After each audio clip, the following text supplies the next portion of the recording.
Unveiling the journey of Israel under Joshua, leadership, faith, and triumph. Imagine standing on the banks of a mighty river, its currents rushing with untamed energy. You're part of a weary people who have wandered for decades in search of a promised home. Before you stands a young leader, his gaze firm but his heart pounding as he shoulders the legacy of Moses himself. This is Joshua. This is us.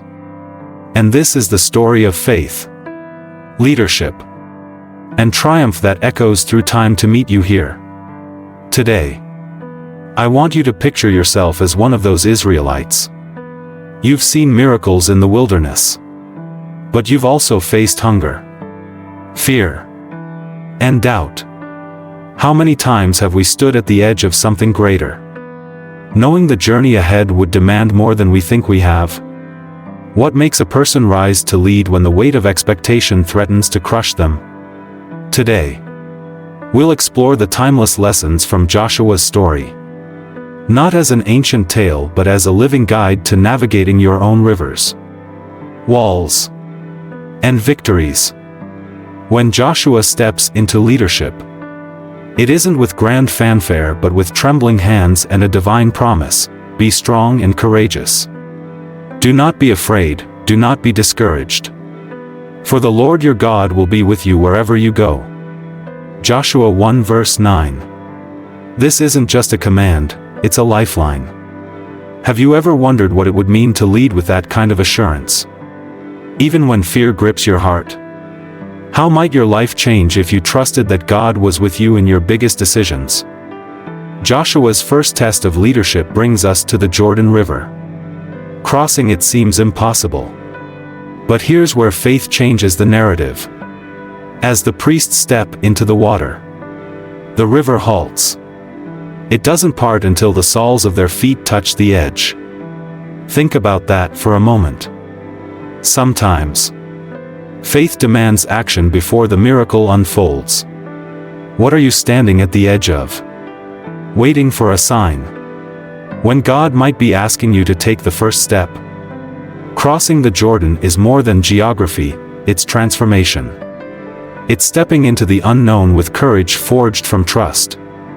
In our lives, we often face Jordan moments where the currents of fear and uncertainty seem too strong to face. How do you respond in those moments? Do you step forward, trusting the waters to part? Or hold back, waiting for certainty that may never come? As the Israelites stand on the other side, they are commanded to set up 12 stones as a memorial. These stones tell the story of God's faithfulness to future generations. What are the stones in your life? What markers of divine faithfulness can you point to that remind you, and others, that you are not alone? Breaking walls, the test of faith in action. The second part of the journey challenges everything we know about logic and strategy. The walls of Jericho stand tall, impenetrable, and seemingly mocking. If you've ever faced an obstacle that seemed insurmountable, a failing relationship, a career setback, or a personal struggle, you'll find yourself in the echoes of this story. Joshua doesn't attack the walls with swords or siege weapons. Instead, he leads the people to march silently for 6 days. On the 7th day, they march 7 times, blow their trumpets, and shout, and the walls come tumbling down. Here's the question: how often do we try to force our way through walls when faith calls us to a different kind of obedience? What might happen if, instead of striving in our own strength, we followed a divine strategy, even when it seems foolish? Jericho teaches us that faith in action isn't always about dramatic gestures. Sometimes, it's about persistence. About showing up every day, walking the same path, and trusting the unseen. Where in your life are you being asked to persist, even when progress seems invisible? Are you willing to trust the process, even when the walls look as sturdy as ever? Yet, Jericho is also a story of collective faith. It wasn't Joshua alone who brought down the walls, it was an entire community acting in unity. Who are the people marching with you? And who might you need to invite into your journey to see the walls fall?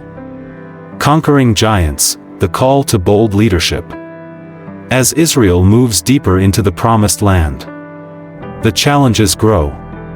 They face giants, fortified cities, and internal struggles. Leadership is tested not just in victory but in how you handle the weight of success and the temptations of power. Joshua's story reminds us that leadership isn't about perfection, it's about humility, accountability, and the courage to follow God's commands, even when they're hard. We often idolize leaders who seem invincible. But the truth is, real leadership is deeply vulnerable. It's the ability to admit, I don't have all the answers, while staying grounded in purpose. If you're in a position of leadership, whether in your family, workplace, or community, what does Joshua's example teach you about leading with faith? Even in uncertainty? One of Joshua's most profound moments comes near the end of his life when he declares to the people, "Choose for yourselves this day whom you will serve. But as for me and my household, we will serve the Lord." Joshua 24 verse 15. It's a reminder that leadership is ultimately about choice, not just in grand moments but in the daily decisions that define who we are. Who, or what, are you serving in your daily life? And is it leading you toward the promise or away from it? Joshua's journey is our journey.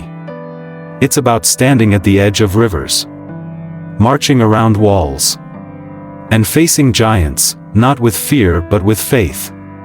It's about remembering that true triumph isn't measured by earthly victories but by the courage to follow God's call, no matter where it leads. As you reflect on this story, consider this: what legacy are you building? What will the stones of your life say to those who come after you? Because in the end, the journey of Israel under Joshua isn't just about a land, it's about becoming a people of faith, courage, and purpose. So, what will your story be? Will you step into the river, march around the walls, and face the giants with courage? Let us walk this journey together, trusting that the same God who was with Joshua is with us now. Are you ready?